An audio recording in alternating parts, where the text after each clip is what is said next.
to a very serious stroke. I brought her home from America, and for 8 years we took care of her. So, ganun lang po. Ang dami pong mga kailangan nating tutunin tungkol sa ating mapagmahal na Diyos. These are the secrets of the kingdom of heaven.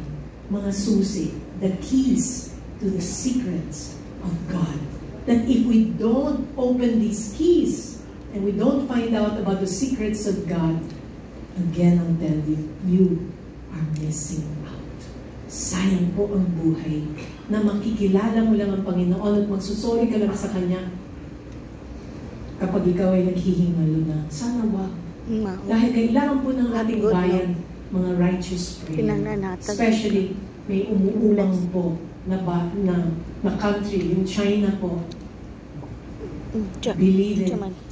When you have a relationship with Christ, even those things, akala ninyo, yung iisang taong nagdadasal has power